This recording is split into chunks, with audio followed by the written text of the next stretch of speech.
All right, good evening. Today is Monday, September 9th, 2019. Welcome to the Sweet Talk. My name is Kim Matina, and I am a technology teacher and a Google certified trainer. And today I am so excited to have on the show Mr. Eric Curts.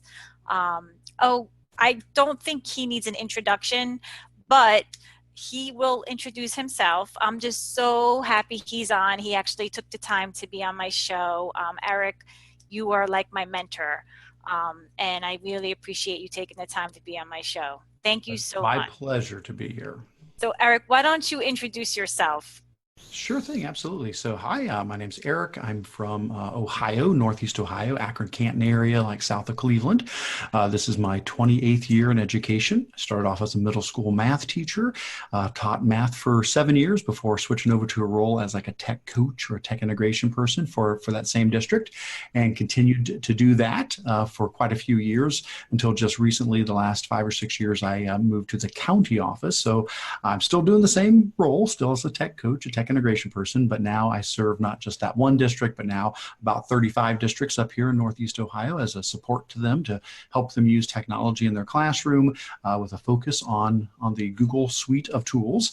In addition to my day job doing that, I do run the blog controlaltachieve.com, and that's where I share all my stuff, all my ideas on how to creatively use technology in your classroom.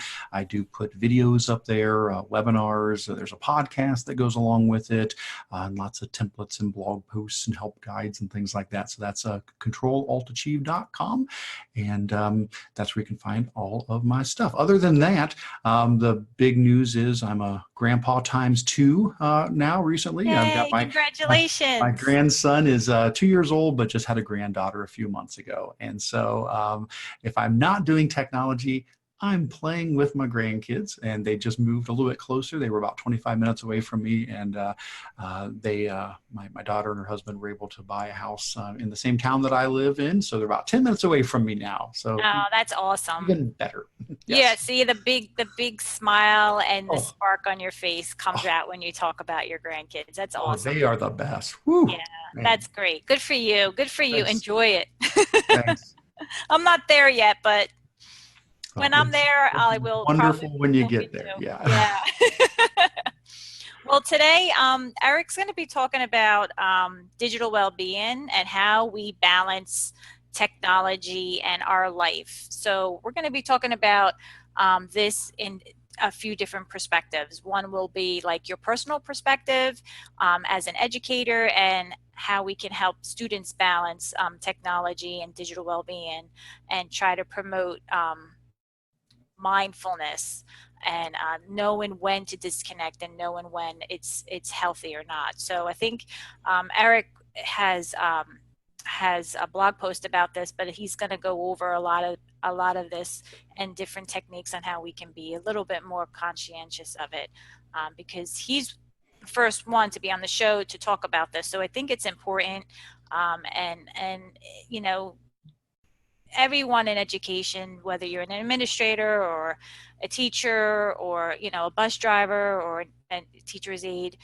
we're all under a lot of time constraints and we're all stressed to some extent, and especially the students. So if people are stressed at the top, it's going to come down, and we want to be able to handle that and balance. And I think Eric's blog about this topic has a lot of great features and options that you can pick from that will work with what you're with your life. So why don't you go ahead and take it Sure. away. Absolutely. So the post that we're referring to is at controlaltachieve.com/well-being, all one word, well-being. If you go to controlaltachieve.com/well-being, it'll direct you to that blog post. And yeah, this is sort of a different topic than I normally talk about. Usually, I'm chatting about fun, creative ways to use slides that you didn't think of or something like that. It's all about using technology in awesome, fun, creative ways. And that is definitely what I'm passionate about and I love. But this is sort of that balance to that, because over the last few years, this has been something I've been working on in my life, that I found myself burning out, to be honest, just doing so much work with technology, because And it's justifiable. You're like, oh, but I'm doing a good thing. I'm sharing educational resources, and I'm retweeting things, and I'm checking Facebook, and I'm putting a post up, and I'm doing a podcast, and it's all good things. I mean, it wasn't that I was being wasteful. I could justify all those things. But let's face it, there's no end to it. If you go on Twitter, there is no end to the tweets. And if you scroll on Facebook, there is no bottom. It never stops scrolling. There's always more stuff out there. There's always another podcast. There's always another blog post. There's always another email message out there. And I realized that for myself, I felt my life was out of balance. And I can't speak for anybody else. I think we all have to find out what's right for us, but I felt like I wasn't incorporating other things into my life in a balanced manner, that the amount of time I was spending on technology was consuming a lot of my life. And so I said, okay, I'm going to intentionally step back a little bit, not do quite as many blog posts, not do quite as many, tweets and so forth. And I'm going to try to incorporate some other things into my life, some of which are not even technology related. I'm going to go for a jog. I'm going to play with the grandkids. I'm going to try to find that balance to recharge and to re-energize and to take care of my wellness all around. And so in that process, I've been keeping an eye out for this topic. And boy, I tell you, I didn't have to look far. It is a topic that is popping up an awful lot. And Google even has a website specifically dedicated to this. So one of the first things I'm going to mention, if you do head to the blog post, I'm not going to go in chronological order here down through the post. I'm going to jump around a little bit. I'm actually going to start with, and tell you what, I will go ahead and share my screen. I know some people are going to be watching this through videos, so you'll benefit from this. Some that are just listening through audio would not, but I'll do my best to describe it for you guys. So this is the blog post. I went ahead and pulled that up, the Digital Wellbeing blog post. And I broke it into two main sections. The first section is ways we can use technology to help reduce the potential negatives of technology, things we can do to monitor our usage or reduce notifications and things like that. And then the second half of the blog post gets into more of the, instead of reducing the negatives, more like what can we do to increase the positive benefits of technology. But in the first section underneath, what can we do to kind of get a handle on the potential negatives, there's a section here I'm going to start with that's about online training, because Google has a website which is at wellbeing.google. Simple as that. Very simple address, just wellbeing.google. That is the address. No .com or anything like that on the end of it. And this is a site Google's put together to try to pull into one place a lot of different resources of how Google tools and other technology tools can be used to help us find this balance in our life. For our, are we, spending the time that we are happy with on technology and the other things that are important to us. And so they've got a bunch of different sections here on tools that you can use, as well as some quizzes you can take to kind of evaluate your own use of technology, and just some great videos where people just talk frankly and honestly about some of the struggles they have with technology use in their own life. And so this is a good launching place. I would encourage you to start there at wellbeing.google.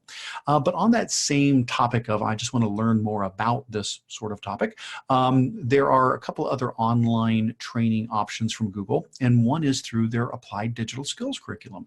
Now, this is something that a lot of people I think are getting more familiar with, and if not, you got to check out applied digital skills.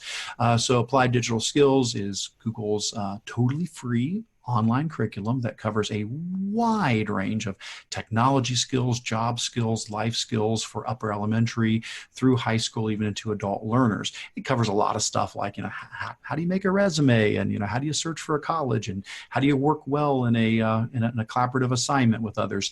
But one of the units they released recently was on building healthy digital habits.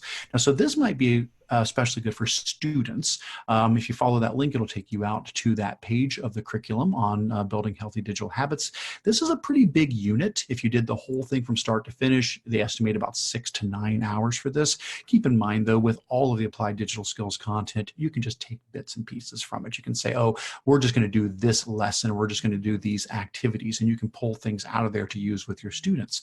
But this is basically a lesson that students can go through that talks them through doing doing things like monitoring their usage and reflecting on how they use technology in their own life, and then coming up with ideas for how they can have a better balance between technology and other things in their life.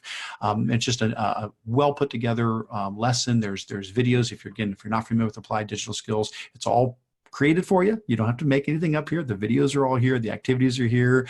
The lesson plans and the whole shebang. It's all put together. And so that would be one that you could certainly use with your students on this topic. And then Google does have one other similar type of a website. It's called their Digital Garage. This one's a little bit more for adults, even though Applied Digital Skills does apply there as well. They do have a very short course at their Digital Garage on digital well-being, which can just, again, be a good way to get you started thinking about these things, asking yourself some questions, and reflecting upon your usage of technology. So between the Digital Wellbeing site, the Applied Digital Skills site, and their Digital Garage site, those can be some places to start that conversation and start digging into these things. Now, what can come? And Oh, you go had ahead, please. mentioned, Eric, that you would recommend those for students, right? I would definitely recommend the one, the Applied Digital Skills one, because that is really designed for students. Now, Applied Digital Skills can also apply to adults. They definitely have units in there that are more for adult learners. This one is geared for middle school and high school. That is the focus of this particular one. I think you could probably go a little lower and a little higher with it if need be, but it is the sweet spot that they've aimed at for this is middle school and high school learners, which is true for a lot of the applied digital skills content. The other resources I mentioned, just the wellbeing.google site, that is not age dependent. Anybody could benefit from that. But the third one I mentioned, the Digital Garage one, that's a little bit more geared toward adults. Okay. All Yeah. right. That's good to know. Yeah, I didn't know that applied digital skills had a well-being They add new that stuff all curriculum. the time Yeah, for that. it's You blink and crazy. there's a new lesson on there. Yeah. This is one of the more recent lessons that they've added Okay. in That's there. good to know, honestly, because I think that would be something that would be very helpful in a like a technology literacy class or even Yes. ELA. Yes. So that's good to know. I'm glad that you brought that up. Absolutely. And so some of the things that you might pick up from going through these sort of resources include some of the other things I've thrown into this blog post. And some of those include things like monitoring your usage. Just, what do you do? How do you keep an eye on how much technology you use? Because I'm sure if we were asked, well, how many minutes a day or how many hours a day do you believe you use Twitter, Facebook, this, that, we might estimate, but would we be accurate? And so there's a lot of great tools that can help us kind of keep an eye on our technology usage. Since we are mostly focusing on Google things here today, I'll certainly mention that Google is baking a lot of this into Android. Now, at the moment, it's more of the more modern Android version. So if you've got a phone that hasn't upgraded yet, or maybe isn't going to get an upgrade, you may not have all of these features. But over time, we're going to see them spreading wider and wider, and as more phones upgrade. But Google has a digital well-being app built into Android that does a lot of things that you can do on other systems as well. If you are on iOS, there's the Screen Time app as well. And if you're on an older version of Android saying, I'd love to get this digital well-being monitoring stuff, well, I use mine. Actually, my phone does not have the latest version of Android. My phone's Shame on a you. few years old. It's great. I love it. Still working. So it still works. So I've not upgraded yet. So I use Action Dash, which works fine on older versions of Android and does a lot of the same thing. The point is, whether it's iOS, whether it's new Android, older Android, most of these apps, what they do is they monitor your usage so you can get reports. You can see how much time do I actually use in different, apps. You can also set timers, like limits. Say, you know what, if I am on my phone more than so many minutes a day or hours a day or on this app for so long, warn me or shut it off or whatever. And then a lot of them have like something that's typically called a focus mode or something along those lines, where you can tell it, hey, for the next half hour, I need to focus. And it will like block distracting apps or notifications during that time. So those tend to be, they may be called different things in different on different OSs, but having something like that is helpful. And so I use Action Dash, and it tells me every day, hey, in the morning it pops and says, this is what happened yesterday. Here's your stats from yesterday. You were, down or up, or, and it just helps me at least keep my finger on the pulse of how much technology I'm using. Yeah, I totally agree. I have a modern phone. I Rub have it a in. I have a Pixel 2 XL Oh phone, my. Eric. And one of the things that I went from an older Samsung to the Pixel, Yeah. and I didn't have the Digital Wellbeing app on that Samsung phone. So when I got the Pixel, I was like, whoa, this is awesome, because I am able to set, like you had said, like I can set timers on specific apps. So I have timers on all my apps on my phone, particularly the social media ones like Facebook, Instagram, Twitter, for like maybe 35 minutes a day, and that's it. Yeah. And then like it gives me a warning. So 5 minutes before my time's about to expire, it'll come up and it'll say you have 5 minutes left. And if I exceed the time, um, or if I go to the time limit and I expire my minutes, the app actually, like just say it's Facebook, the app actually turns gray. So it's disabled. So I can't even go into it. So I would have to actually go into my Pixel settings and actually revise the timer setting for that app, and then either remove it or add more time to it. But I totally love it because I don't feel like I'm a prisoner to my phone. And even like I turned off all my notifications on my phone. I felt like my phone was like taking over my life, and I couldn't. And every time when the phone beeped, I felt like I had to look at it, and I got like not anxiety, but I got like anxious to see who it was, or you know who Right. who's no what's going on. So I turned off all my notifications. And another thing that I have on is the wind down mode. So the wind down mode is awesome because it sets your primary day up. So I have it set for mine, like just say it's like at 9 at night to 6 in the morning. It goes into wind down. So like my screen turns like grayscale, Hmm. and I'm in do not disturb mode. Yes. So do not disturb mode is will only allow notifications from people in my contact list, like Right. my family. So if Right. they need to text me, the text will still come through. Yes. But if I'm getting a text, say from you, it'll Correct. block it until it gets out of wind down mode, which is 6 o'clock in the morning. Right. And I'll tell you what, like because I have to leave my phone on at nighttime, I have family, Sure. in case they need me. Absolutely. And now I don't have to worry about it because I know if somebody is calling me or texting me, it's my family. It's Right. not a Twitter notification. So I really love the wind down mode. Like I just feel like I have more. I'm definitely managing my time with my phone. Um, and then what was I going to say?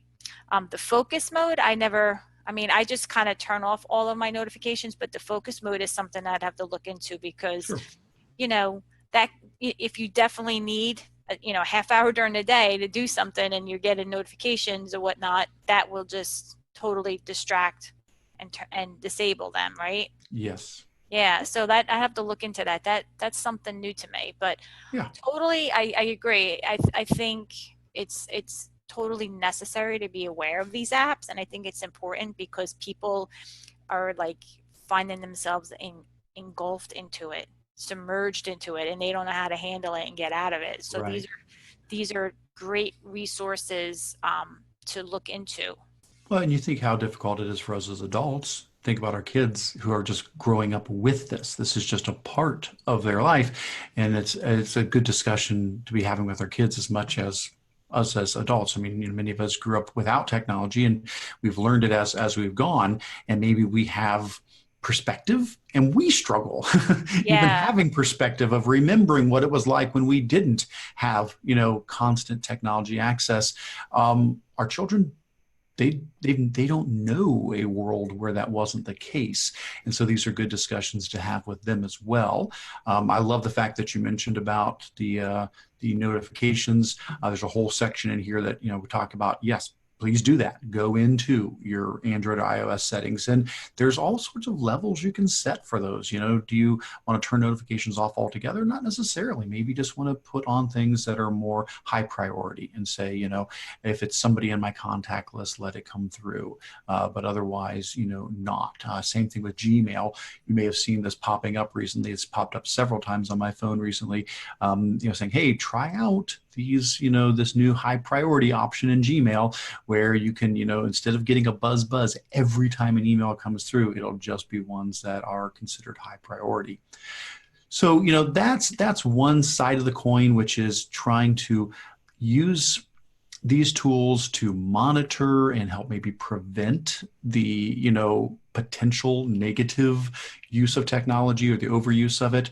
But on the other side, we also want to say, well, hey, let's use technology in a positive sense as well for our well-being. There's a lot of, things we can say. No, it's not just, hey, let's monitor and limit technology, but let's take advantage of some of the things it provides us. And this is, again, Right. just a grab bag of ideas, things as simple as how if you ever are on Google's site and you search for the phrase breathing exercise, it'll bring up a 1 minute breathing exercise to take you through a mindfulness and relaxation, calmness exercise, which might be great in between class changes or might be great for your students as well. Just a neat thing to be aware of.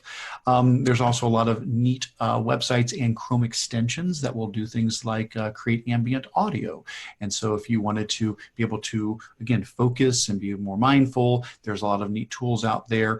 There's one called Noisely that is a website, but is also a Chrome extension. And it can, as well as many other ones out there, they can, let you pick, waves or a river or a crackling fire and make a nice ambient audio sound for you.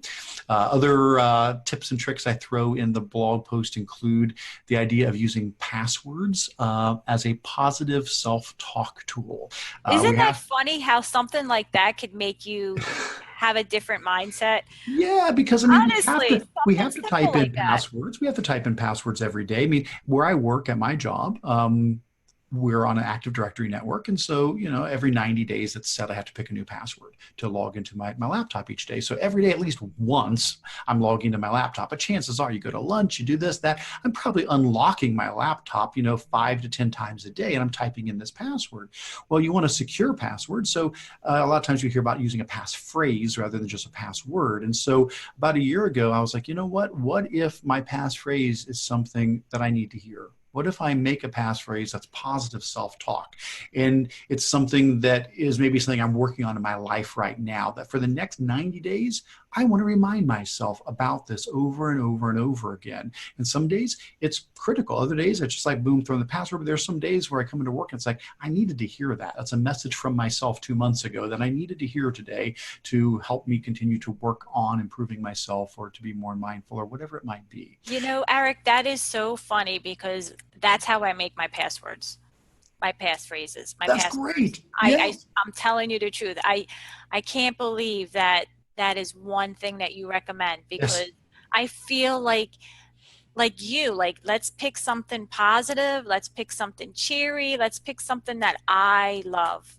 And then yes, first of all, I'm going to remember it, but it's not just, blah. It means something. It has a yes, meaning to it. And absolutely. I think that's a good way to start your day. Like you're you just said it. I can't believe that little bit right there just it can just definitely start your day, you get your coffee, you log in, you type it in your cheerful password. You got it. I mean, it's like how you used to have like post-it notes or inspirational words all around or whatnot. Absolutely.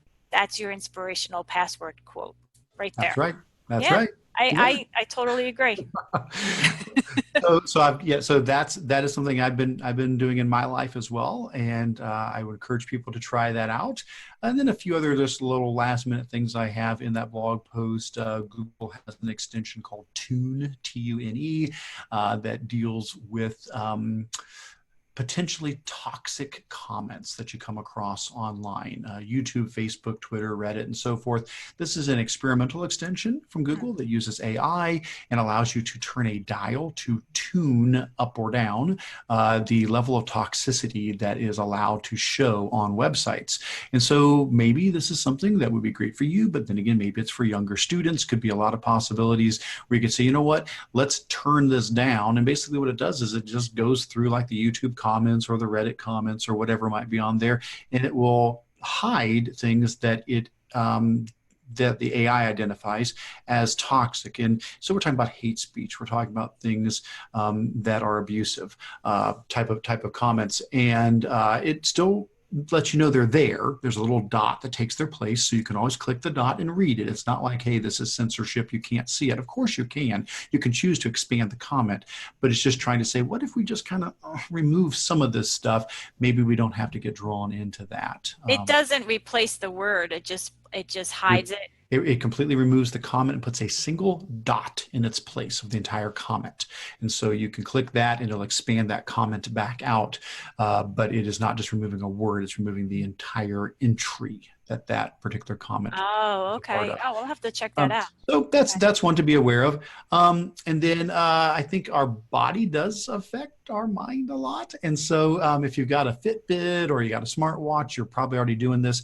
But let's say you don't have one or can't afford one, or it's students but they have a phone. Well, you can definitely get apps such as the Google Fit apps. And so again, we're talking a lot of G Suite things here. It's not the only one that does this, but the Google Fit app runs on both Android and iOS. So if you got nothing else, if you don't have a smartwatch or a Fitbit or something, you can throw the Google Fit app on your phone, and it will do its best to use your accelerometer on your phone all day long to monitor how much you're moving, because staying healthy, getting up and moving, it affects all our well-being of our mind as well. And so that's something that could just be a motivation for students and for us as adults as well, to just stay moving and stay active as well as part of our overall well-being. And the final thing I have in here, I cannot take credit for, but from a training I attended a few months ago, two of our local awesome presenters here in Northeast Ohio have a wonderful Wakelet link that they've put together with other mindfulness apps and resources. And I do have that linked in at the bottom of that post for additional resources to take advantage of. And again, all of that, controlaltachieve.com/wellbeing. Continue to, add more to it as time goes on, because this is certainly something that I am learning as well as I'm working through this myself. Yeah, I definitely think it's so important. I'm constantly changing things on how I use technology as well. So I'm glad that first of all, I'm glad to see that actually practicing some of the things that you that you were mentioning. But a lot of the things that you mentioned as far as the apps, I think it's important for students to be aware of it, and for educators, and for just to be aware of it for yourself personally. Like, it's just important, because it's hard to balance technology and life Mhm. and our jobs and being a parent and being a grandparent and this and that. So you got to try to, technology is good for our lives, and it's got its disadvantages as well, but we want to try to use it to be the best and to Yes, make it better for our world and make it better for your work flow and your work absolutely. environment. So that's the whole point of trying to share all this information, because it's so important. I had someone on Twitter yesterday tweeted something, and she tagged me in it, and she said, how do I say no without feeling bad about about committing to something, and I kind of responded back to her, and I said, honesty is the best policy. If you have to take care of yourself first, so that you can take care of your students and your family, and once you take care of yourself, all that kind of falls into place. And what I did say was it's a balance. So it's okay to say no to Absolutely. certain Well, things, and don't forget, if you every time you say yes to something, you are saying no to something else at the same time. Right, You have to. I mean, it's all about choices. And are you saying no to yourself and your own health and your own well-being or your family or other things?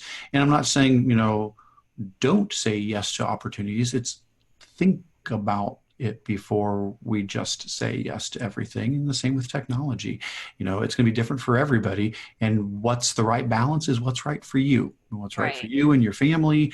And it's really, we're just trying to have this discussion to make people just be reflective and take the time to think about it and find something that you feel at peace with and comfortable with. Yeah, I totally agree. I feel like with me, and I don't know how you feel about this, within the past probably 2 years, I want to say, because I felt like I was getting burnt out. So I took a step back and I did started the sweet talk, right? So you would think that I would just kind of disconnect, but I used the technology to make something better, and I'm using it, but I still have timers set because I don't want to burn myself out again. And I Right. learned my lesson the first time. So now I'm taking a whole different approach to it. I dedicate one day a week to the sweet talk, and the rest of my week is for my full-time job. Yes, and and, I do the best I can, and that's it. I mean, that's right. you could, that's all you could do, Yes. so it's finding the balance that's going to work for you. Everyone's different, and I'm glad that you mentioned that because I think it's so important. This is definitely a topic that um, is trending, and it continues to trend because it's in our face all the time. And I think I'm glad that you brought it up. I'm glad that you showcased your blog and all these different tools. I mean, I just think it's really important. As much as Google is, I love Google as well. And as much as they want you to use their tools and everything, they still want you to be healthy, and they want you to be attentive to how you use Yes. technology. And so, they're giving you the tools and the apps and all these little features in the Android part of it to make you aware so that you can be a little bit more self-conscious and take Yes. better care of yourself. So it's all good. Yes, It's it all is. good. Yes, it is. Well, that wraps up our show tonight. I'm really thankful again for Eric to be on and share his expertise and his knowledge. He's just got so much knowledge that you got to follow him on Twitter. He's always posting his blogs on Twitter, and it's just priceless information. So, what I'm going to do is I'm going to share my screen. And I'm getting better at this, Eric. I'm getting better at Zoom. We're figuring it out, aren't We're we? figuring it out. We have no choice. It's sink or swim. Yeah, we're getting there. We're getting there. So Eric's blog post is controlaltachieve.com. And that's his blog. And he's got so many resources in here, and webinars and podcasts. And you can subscribe to his newsletter as well. And just check it out because he's got so much information in here, not only on, digital well-being, but different apps as well in the G Suite. Um, so Oops, my phone is ringing. Hold on. And it is a spammer. Uh, Of course. it's a telemarketer. How could that? It's Oh perfect my timing. gosh. It's perfect timing. See that? I It's didn't turn it off. Shame oh, I on get so me. many of those. It's okay. So as you were going through your blog, I was going to the websites that you were mentioning Yeah, and adding it to the weekly collection for the show tonight. wonderful. So you can visit my website, thesweettalk.com. That's the SUITE talk.com. And you can actually subscribe to my YouTube channel. And you can subscribe to the newsletter. Also, listen on your favorite podcast. I'm on Podbean, Spotify, Apple Podcasts, Google Play, and Google podcasts. But this episode will be on the homepage as well as the episode and podcast list page. You can find all the episodes and show notes here. When it loads, it'll show here. And if you would like to be a guest on my show, you can go back to the homepage and you can see down here. There's a form here. There's a button that you can press, and you can fill out the guest inquiry form, and you can be a guest on my show and showcase anything that you would like to pay it forward to help others. And basically, that's it. So let me stop sharing my screen. There we go. And that's really it. That concludes our show for tonight. Like I said, Eric, thanks for being on again. I really My appreciate you pleasure. taking the time. I know you're a busy fellow, so I appreciate it. Until next time, have a great evening. Talk to you soon. Bye.